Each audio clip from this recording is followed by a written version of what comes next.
바울 사도가 에베소 교인들에게 편지를 보내면서 먼저 찬송하리로다, 감격하여서 신앙 고백을 한 두 번째 이유가 오늘 읽은 우리 본문 1장 7절에 바로 죄사함이라고 하는 것입니다. 오늘 본문 말씀을 보면 죄사함을 다른 단어로도 표현하고 있죠. 뭐라고 되어 있습니까? 죄사함을 곧 속량, 죄사함이다라고 표현하고 있습니다. 이 죄사함과 속량은 어떤 의미의 차이가 있을까요? 언뜻 보면 같은 말이지만 그 뉘앙스나 의미가 조금은 다릅니다. 이 속량이라고 하는 것은 바로 죄사함을 받은 하나의 방법에 해당하죠. 그래서 속량이라고 하면 바로 우리가 죄사함을 받은 구체적인 방법을 표현합니다. 그래서 오늘 본문 말씀에는 속량, 곧 죄사함이다 라는 구절로 표현이 되어 있습니다. 이 죄사함과 이 속량에 대한 것은 매우 중요하고 오랜 역사적 의미를 가지고 있는 개념입니다. 보통 우리는 성도들은 죄사함을 받았다라고 하면 그저 우리 죄를 용서받았다는 정도로만 이해하고 있습니다. 미처 우리가 어떻게 죄사함을 받게 되었는지 그 과정에 관심을 우리는 잘 가지지 못하죠. 그저 예수님께서 우리를 사랑하셔서 나의 죄를 대신해서 십자가에서 죽으셨다는 정도로만 이해를 하고 있습니다. 이제 왜 예수님께서 나의 죄를 위해서 죽으셔야만 하셨는지에 대해서 한번 살펴보도록 하겠습니다. 먼저 속량이라는 단어의 의미를 살펴보면 이 속량이라고 하는 단어는 헬라어로 어파루트로세스라고 하는 단어인데 성경에 그다지 많이 사용되고 있지 않습니다. 한 10번 정도 사용되고 있는데 그 의미는 어떤 죄물을 바침으로 무언가로부터 벗어나는, 자유롭게 되는 것을 의미합니다. 그렇다면 무엇으로부터 벗어나는 것이겠습니까? 우리가 죄를 지은 대가로부터 자유함을 얻는 것을 의미하겠죠. 그래서 죄로 지은 대가는 무엇입니까? 우리가 죄를 짓게 되면 그 죄의 삭은 뭐라고 이야기합니까? 사망이다. 로마서 6장 23절에 보면 죄의 삭은 사망이다 라고 우리는 알고 있습니다. 그러면 왜 죄의 삭이 사망일까요? 근데 왜 성경에서는 로마서 6장 23절에서는 죄의 삭은 그냥 단 하나의 형벌로 그냥 사망이라고 이야기하고 있을까요? 우리가 이 죄의 삭은 사망이라고 하는 것을 많이 알고 있지만 그 기원이 어떻게 되는지에 대해서는 잘 알고 있지 못하는 경우가 많습니다. 왜 우리는 죄를 지으면 죽어야만 합니까? 이것은 하나님께서 아담을 창조하시고 맺으신 바로 언약과 약속의 결과입니다. 창세기 2장 17절에 보면 하나님께서 이 세상에서 최초로 아담과 이브를 창조하시고 이 땅에서 번성하라, 생육하라 라고 하는 명령을 하시면서 주신 언약이 있습니다. 그 언약이, 첫 번째 언약이 뭔가 하면 바로 창세기 2장 17절에 있는 말씀입니다. 네가 먹는 날에는 반드시 죽으리라. 이게 선악과에 대한 말씀이죠. 네가 이 선악과를 먹으면 반드시 죽으리라고 하신 이 말씀이 왜 하나님의 언약이 될까요? 왜 우리는 이걸 하나님의 언약으로 이해를 해야 됩니까? 선악과를 먹으면 반드시 죽으리라 라고 하는 말을 다르게 표현하면, 반대로 표현하면 어떻게 될까요? 그렇죠. 선악과를 안 먹으면 살아요. 이것이 바로 언약이에요. 선악과를 먹지 아니하면 살게 되는 것입니다. 그래서 선악과를 먹게 되므로 어떻게 돼요? 죽게 된다고 하는 것이죠. 그리고 선악과는 어떤 열매입니까? 선악과를 먹음으로 인해서 선과 악을 구별할 수 있게 된다라고 이야기했죠. 그럼 만약에 선악과를 먹지 않으면 어떻게 돼요? 선과 악을 구별할 필요가 없죠. 그래서 선악과를 먹기 전에 아담과 이브는 그냥 벌거벗은 몸으로 있었지만 부끄럽지 않았습니다. 왜요? 선악을 구별할 필요가 없기 때문에. 그러나 이 선악과를 먹음으로 인해서 두 가지의 변화가 일어났죠. 우선 죽게 되었고 두 번째는 부끄러움을 알게 되었죠. 부끄러움을 알게 되었다는 것을 다르게 표현하면 선과 악을 이제는 구별해야 되는 상황에 직면하게 된 것입니다. 선과 악을 구별해야 된다고 하는 것이 대단히 중요한 개념입니다. 만약에 선악과를 먹지 않았다면 우리는 지금도 선과 악을 구별할 필요가 없는 삶을 살아갈 수 있겠죠. 그러나 아담과 이브가 선악과를 먹음으로 해서 그 후손들은 이제는 우리는 삶 속에서 선과 악을 구별해야만 하는 그 상황에 처하게 되었습니다. 그런데 창세기 2장 17절에 보면 분명히 하나님께서는 너희가 이 선악과를 먹는 날에는 어때요? 반드시 죽이리라. 반드시 죽으리라고 말씀하셨는데, 근데 이 선악과를 먹은 이후에 아담과 이브에게 처해진 벌은 어떤 것이었습니까?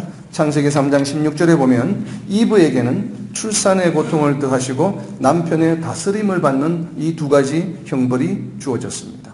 그리고 창세기 3장 17절에 보면은 아담에게는 평생 수고하여야 소산을 먹을 수 있는 바로 이러한 벌을 받게 되었습니다. 그런데 중요한 것은 이 벌을 받음으로 이 출산의 고통이 더해지고 남편의 다스림을 받고 또 땀을 흘려 수고해야만 양식을 먹을 수 있는 벌을 받음으로 인해서 하나님과 아담 사이에 맺은 약속이 이행이 되었습니까? 안 되었습니까? 이행이 안 되었죠. 왜냐하면 하나님의 약속은 선악과를 먹음으로 인해서 반드시 죽어야 하기 때문입니다. 비록 벌을 받았지만 아직 이 약속에 합당한 완전한 벌을 받은 것은 아닙니다. 그렇다면 하나님께서는 이 죽음이라고 하는 징벌을 고통과 수고하는 벌로 대체하여 주신 것입니까? 그렇지 않죠.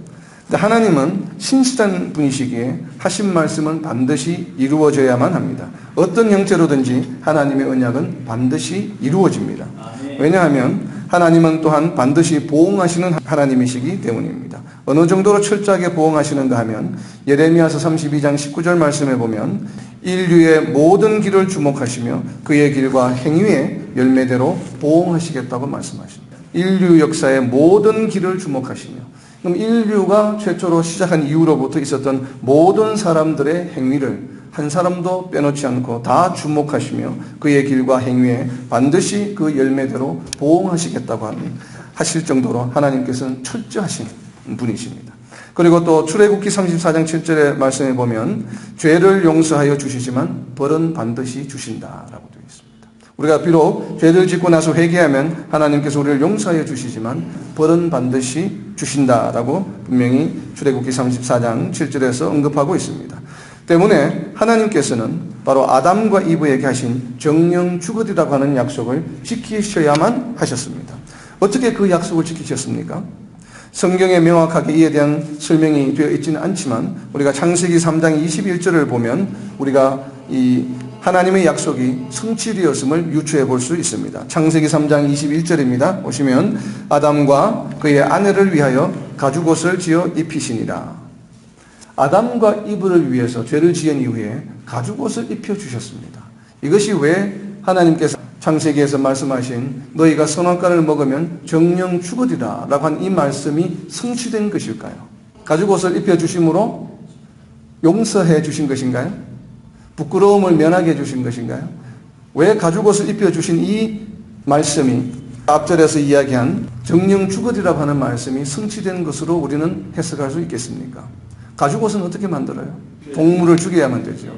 그래서 이 가죽옷을 입혀주셨다고 하는 이 구속사적 의미는 바로 가죽옷을 만들기 위해서 아담과 이브를 대신해서 동물이 희생되었음을 알 수가 있습니다. 그리고 그 가죽으로 왜 옷을 만들어 입혀주셨을까요? 부끄러움을 면하게 하기 위해서. 그죠? 예, 그것이 이제 당연한 이유이고, 그 다음에는 그 가죽옷을 입고 있으면 가죽옷을 볼 때마다 무엇이 기억날까요? 자기가 지은 죄가 기억이 나고, 그리고 내가 지어서 죄를 지음으로 해서 분명히 하나님께서 죽으리라고 약속하셨는데도 불구하고 나 대신에 누구를요? 짐승을, 동물을 죽이심으로 육체적인 생명이 유지되도록 해주셨다고 하는 하나님의 은혜를 기억하게 되겠죠. 이것이 바로 하나님의 섭리입니다. 가죽옷을 입혀주신 것이 단순히 그냥 부끄러움을 면하기 위한 뿐만 아니라 이 아담과 이브로 하여금 하나님의 은혜, 그리고 자신이 죄를 지었다고 하는 것을 기억함으로 인해서 다시는 뭐예요? 죄를 짓지 말라고 하는 하나님의 어떤 상징을 보여주신 것이죠. 이렇게 함으로써 바로 하나님께서 약속하신 정령 죽으리라고 하는 그 말씀이 바로 성취되었습니다. 우리는 이것을 한 단어로 뭐라고 부릅니까? 속량이라고 부릅니다. redemption. 그러니까 누군가가 내가 죽어야 함에도 불구하고 나 대신에 대신 죽는 것을 말하죠. 그래서 redemption이라고 이야기를 하고 바로 속량이라고 이야기를 합니다. 그래서 아담과 이브의 죄가 어떻게 되었어요? 사함을 받았다라고 표현하는 것입니다. 그런데 중요한 것은 이렇게 아담과 이브가 속량함을 받아서 이제 죄사함을 받고 나서 가죽옷을 입고 다녔지만 그 이후에 낳은 후손들은 어땠습니까? 계속 죄를 범했죠. 그래서 하나님께서는 이 하나님이 선택한 백성에게 죄의 사함을 받을 수 있는 규칙과 방법을 말씀해 주셨죠. 그것이 바로 뭔가 하면 레위기에 기록되어 있는 바로 제사하는 방법입니다. 이 번제라든지 속건제, 속죄제 이런 모든 것들이 하나님의 백성들이 하나님 앞에서 범죄하였을 때 그들의 죄가 죽어야 마땅하지만 죽지 아니하고 대신에 동물로 제사를 드림으로 인해서 속량을 받을 수 있는 방법을 마련해 주셨습니다. 이것이 계속 그런데 반복이 되었죠. 모세에게 주어진 이 레위기의 율법 이후에도 보면 이스라엘 백성들은 끊임없이 죄를 반복했습니다. 그래서 하나님께서는 이제는 이 제사의 방법을 폐하시고 단번에 예수님을 희생 제물로 우리의 죄를 속량해 주시는 방법으로 이 땅에 보내주셨습니다. 그것이 바로 오늘 에베소서 1장 7절에 있는 말씀이요 또 디모데전서 2장 6절에 기록되어 있는 말씀입니다. 짐승으로 드린 제사와는 다르게 우리로 하여금 더 이상 죄에 구속되지 않도록 하시기 위해서 예수님을 보내주셨죠. 동물로 제사를 지내서 가죽옷을 입혀주신 것은 완전한 변화가 일어나지 못했죠. 그래서 죄를 다시 자꾸 반복하게 되었죠. 그래서 이 가죽옷 대신에 이제는 예수님이 오심으로써 우리에게 어떤 옷을 입혀주셨습니까? 가죽옷 대신에 입혀주신 옷이 무엇이죠? 갈라디아서 3장 27절에 보면 가죽옷 대신에 이제는 우리에게 그리스도의 옷을 입혀 주셨습니다. 갈라디아서 3장 27절에서는 우리가 세례를 받음으로 그리스도의 옷을 입었다라고 표현하고 있습니다. 우리가 세례를 받고 나서는 어떤 존재라고요? 이미 그리스도의 옷을 입고 있는 존재가 되었죠. 그래서 우리는 죄로부터 자유할 수 있게 된 것입니다. 이 그리스도의 옷은 어떤 옷입니까? 골로새서 3장 12절 말씀에 보면 이 그리스도의 옷은 자비와 긍휼 그리고 겸손과 온유 그리고 오래 참음의 옷이라고 설명하고 있습니다. 어떠한 경우에도 우리가 자비와 긍휼, 겸손과 온유, 오래 참음의 옷을 따라 순종하면 죄로부터 자유할 수 있겠지요. 이것이 바로 갈라디아서 5장 1절 말씀에 우리가 이러한 자비와 긍휼과 겸손과 온유와 오래 참음으로 인해서 여기에 순종하면 죄로부터 자유할 수 있다고 설명하고 있습니다. 이것이 바로 오늘 에베소서 3장 7절에서 이야기하고 있는 그리스도 안에서의 참 의미입니다. 우리가 그리스도 안에서라고 하는 이 표현은 바로 이렇게 예수 그리스도의 옷을 입음으로 인해서 우리가 죄로부터 자유함을 얻을 수 있다라고 하는 이야기입니다. 그렇다면 우리가 그리스도 안에서 속량받은 죄는 과연 어떤 죄들일까요? 오늘 속량, 곧 죄사함을 받았다고 할 때 이 죄라고 하는 헬라어 원어는 파랍토마라고 하는 단어인데 KJV 성경 기준으로 약 23번 사용되고 있습니다. 이 파랍토마라고 하는 이 단어의 뜻의 의미는 뭔가 하면 무언가가 무엇으로부터 옆에 혹은 가까이로 떨어지는 것을 말합니다. 그러니까 어딘가에 있던 것이 어디 옆으로 이렇게 떨어지는 것을 말해요. 그러니까 우리가 이것을 유추해 보면 바로 인간의 타락을 말하죠. 우리의 원죄를 의미합니다. 그렇죠? 그래서 나의 잘못으로 인한 것이 아니라 아담으로 인해 들어오게 된 죄, 바로 로마서 5장 12절에서 이야기하고 있는 한 사람으로 말미암아 죄가 세상에 들어오고 죄로 말미암아 사망이 들어왔나니 이와 같이 모든 사람이 죄를 지었으므로 사망이 모든 사람에게 이르렀느니라. 사망에 이른 이 죄는 누가 지은 죄예요? 우리가 지은 죄입니까? 아닙니까? 우리가 지은 죄가 아니죠. 아담이 지음으로 인해서 모든 사람에게 들어오게 된 바로 원죄를 말합니다. 그래서 여기 속량 곧 죄사함이라고 하는 이 단어 바로 파랍토마라고 하는 단어의 의미의 참된 첫 번째 의미는 바로 뭐냐면 아담이 지은 바로 원죄를 의미합니다. 이렇게 우리가 속량 죄사함을 예수님이 오심으로 속량 죄사함을 받은 첫 번째 죄는 아담이 지은 원죄를 의미하죠. 그렇다면 우리가 일상적으로 거짓말을 하거나 비방하거나 부모님께 거역하는 것과 같은 이러한 우리가 직접 짓는 죄, 그것을 우리가 이제 자범죄라고 표현을 하는데 이러한 죄들은 어떻게 될까요? 우리가 속량을 받는다고 한다는 것은 거짓말을 하거나 비난하거나 수근수근대거나 이러한 것들도 죄의 삭은 뭐가 돼야 됩니까? 사망이 돼야 되죠. 그게 사망이 되지 않는다라면 속량의 의미가 없죠. 리뎀프션, 속량할 이유가 전혀 없지 않습니까? 그래서 우리가 로마서 1장 32절에 보면 바로 수근수근대는 것, 비난하는 것, 비방하는 것, 부모에게 이 거역하는 것, 이러한 모든 것들이 사형에 해당한다라고 이야기하고 있는 바로 이유이기도 합니다. 우리가 모세 오경에 보면 약 613가지의 율법이 기록되어 있다고 신학자들은 이야기합니다. 이 중에는 십계명을 포함해서 각종 규례도 있지만 생활법도 많이 포함되어 있습니다. 율법을 어기게 되면 예전에는 레위기에 보면 그냥 속건제와 속죄제를 드림으로 인해서 죄사함을 받았습니다. 그런데 우리가 골로새서 2장 13절을 보면 아담이 아닌 우리가 지은 죄들도 예수님을 통해서 우리는 죄사함을 받을 수 있다라고 이야기하고 있습니다. 골로새서 2장 13절입니다. 범죄와 육체의 무할례로 죽었던 너희를 하나님이 그와 함께 살리시고 우리의 모든 죄를 사하시고, 그래서 여기에 보면 모든 죄를 사하신 이유가 바로 뭐냐면 예수 그리스도를 통해서 모든 죄를 우리가 사함을 받는다라고 이야기하고 있습니다. 왜냐하면 세상의 사회법과는 달리 세상에서 거짓말한다고 해서 사형하지 않죠. 우리가 부모님을 거역했다고 해서 사형을 언도하진 않죠. 그러나 로마서 1장 32절에 있는 말씀처럼 거짓말하거나 비방하거나 부모님을 거역하는 것은 분명히 성경적으로는 사형에 해당하는 죄라고 선포하고 있습니다. 그렇기 때문에 우리가 이러한 죄들, 우리가 지금까지 예수님을 믿기 전에 지어왔던 이런 거짓말, 비방, 비난, 수건되는, 또 부모님을 거역하던 이러한 모든 죄들을 우리가 예수님을 믿고 세례를 받음으로 인해서 어떻게 돼요? 지금까지 우리 일생을 통해 지어왔던 모든 죄들이 일순간에 다 죄사함을 받는 것입니다. 그래서 이러한 우리의 죄를 위해서 예수님께서 십자가에서 우리 대신에 돌아가신 것이죠. 바로 이것이 예수님이 우리 대신해서 속량해 주셨다라고 하는 것입니다. 죄 중에는 그런데 용서받지 못하는 죄들도 있음을 우리는 반드시 명심해야 됩니다.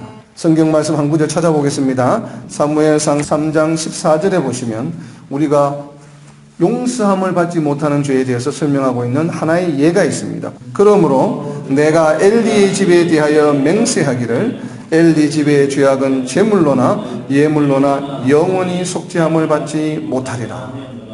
이 엘리가 누구예요? 대제사장이거든요. 이 대제사장의 아들들이 지은 죄에 대해서는 하나님께서는 분명히 너희가 번제를 드리거나 속번제를 드리거나 속죄제를 드려도 용서함을 받지 못한다고 분명히 선포하고 있습니다. 분명히 우리가 죄를 짓게 되면 속량함으로 죄사함을 받지만, 그러나 죄 중에는 우리가 영원히 용서함을 받지 못하는 죄가 있습니다. 엘리 집의 죄악이 영원히 용서받지 못하는 죄인지를 바로 앞구절에 있는 3장 13절에서 설명하고 있습니다. 무슨 죄이기 때문에 그래요? 아는 죄악 때문에 그래요. 이 엘리의 아들들이 지은 죄는 아는 죄예요. 어떤 죄를 지었냐면 엘리의 아들들이 번제를 드리고 나서 남은 것들을 자기 마음대로 그냥 사용을 했어요. 분명히 하나님께서 주어진 율법이 있는데 그것대로 하지 아니하고 알면서 죄를 범했어요. 그래서 하나님을 완전히 모욕한 죄죠. 그래서 하나님께서는 이 죄에 대해서는 영원히 너희가 번제를 드린다 할지라도 속건제, 속죄제를 드린다 할지라도 용서받지 못한다라고 바로 저주하신 것입니다.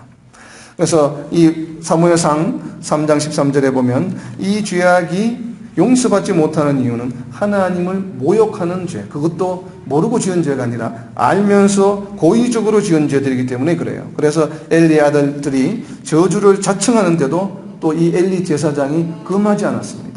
그러니까 이러한 재물을 막 그냥 한 번만 그렇게 한 것이 아니고 계속 반복해서 그렇게 자청해서 스스로 죄를 범하고 있는데도 불구하고 대제사장인 엘리 아들들의 아버지가 그 죄를 멈추게 하지 않았어요. 이것은 욥의 아들들의 죄를 멈추게 하지 않은 것과 유사한 내용입니다. 그래서 결국은 하나님께서는 그 죄를 영원히 용서하지 않겠다고 말씀하셨습니다. 엘리의 아들들이 지은 죄는 하나님을 모독하는 죄였기 때문에 이를 알고도 금하지 않은 것은 용서받지 못할 죄가 된 것입니다. 이는 비단 구약에만 적용되는 것이 아니라 예수님께서 오신 이후에도 용서받지 못할 죄가 있음을 예수님께서 직접 설명하셨습니다. 우리는 예수님 오심으로 모든 죄를 용서받을 수 있다고 우리가 오해하고 있는 경우가 많아요. 그런데 분명히 이것은 예수님께서 직접 우리에게 설명하셨습니다. 이 말씀도 한번 찾아보겠습니다. 마가복음 3장 29절에 있습니다. 누구든지 성령을 모독하는 자는 영원히 사하심을 얻지 못하고 영원한 죄가 되느니라 하시니.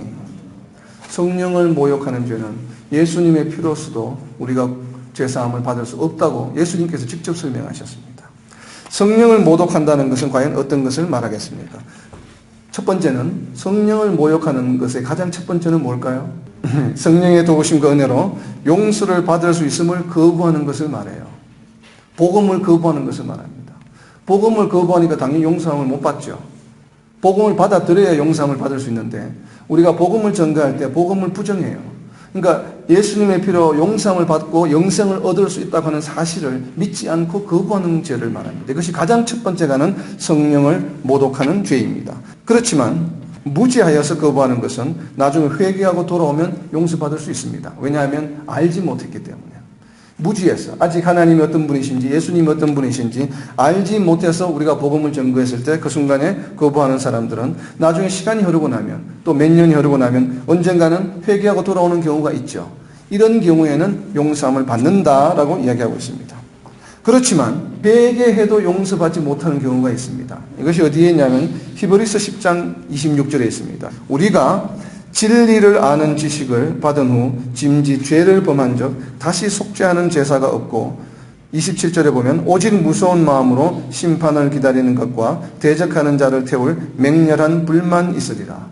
이 히브리서 10장 26절과 27절의 말씀은 우리가 세례를 받고 성도가 되었어요. 그런데 다시 뭐예요? 이 떠나서 하나님을 배역하는 것을 말합니다. 예를 들면 교회에 와서 성도가 된 이후에 구원의 은총을 받은 것을 체험하고 나서도 떠나서 우상을 숭배한다든지 이런 경우를 말해요. 이런 경우에는 그분이 다시 회개하고 돌아온다고 해도 받아주지 않겠다라고 이야기합니다. 이게 왜냐하면 왜 모든 죄를 회개하면 용서해 주신다 분명히 약속하셨는데 왜 이 경우는 안 되는가 하면 이미 성도가 되고 나서는 하나님의 성령의 구원의 은혜를 체험했죠. 체험했는데 이것을 버리고 배역하고 다시 우상을 섬기게 된다는 것은 뭐예요? 성령을 모독하는 행위가 된다는 거예요. 우리가 무언가가 자녀에게 아닌 친구에게 내가 뭔가 호의를 베풀었는데 그것을 악용해서 한다든지 그리고 가버리고 다시 돌아온다. 그걸 만약에 저버리고 간다 그러면 내가 베푼 호의를 어떻게 하는 거예요? 무시하는 것이죠. 호의를 베풀어 주었는데도 불구하고 그것을 은혜로 갚지 아니하고 오히려 대적하고 그것을 악용을 한다고 한다면 그 베푼 호의가 어떻게 돼요? 호의를 무시하는 결과가 되는 거죠. 모욕하는 게 된다는 것이죠. 이것이 바로 하나님께서 우리에게 그저 은혜로 우리에게 구원의 은혜를 주셨는데 그것을 누리고 나서 그것을 버리고 다르게 우상을 숭배하는 길로 간다라면 이것은 도저히 되돌릴 수 없는 것이라고 이야기하는 것입니다. 그래서 이거 히브리서 기자가 그래서 한 번 받은 구원 다음에 다시 구원을 거부하게 되면 영원히 용서받을 수 없다고 분명히 선포하고 있습니다.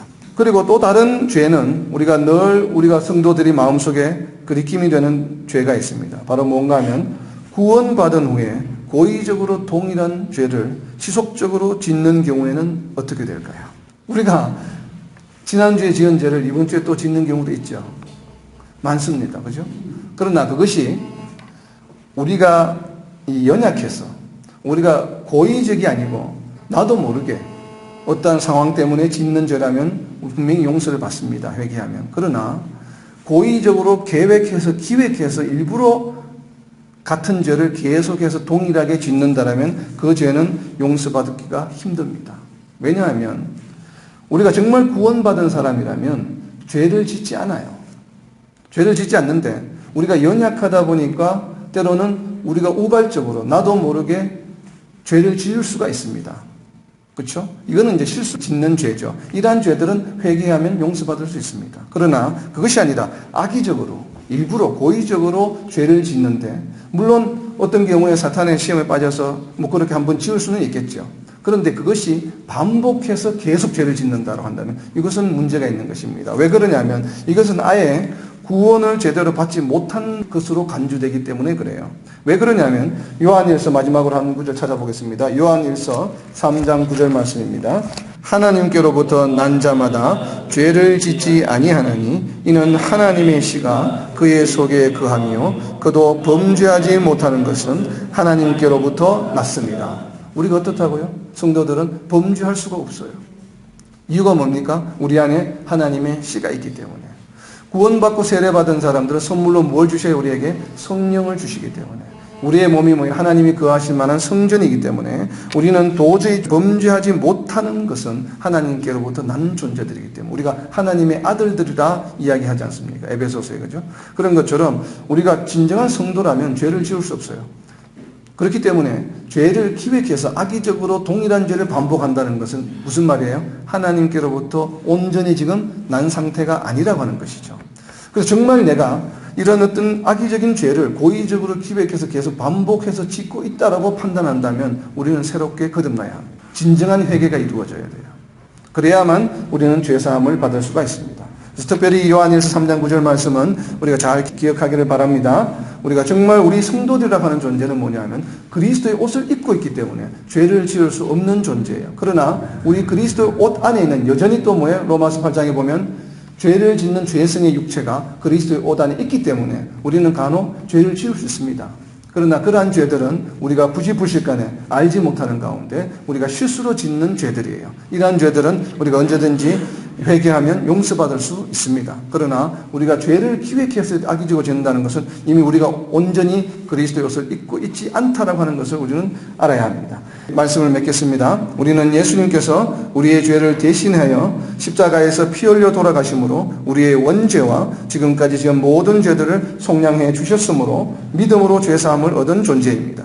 죽을 수밖에 없는 도저히 구제불능 같은 죄만은 우리를 선택하여 주시고 그 많은 죄들을 용서해 주심에 날마다 찬송하리로다 감사하며 경배와 찬양을 드리는 삶을 살아가는 저와 여러분이 되시기를 예수님의 이름으로 선포합니다.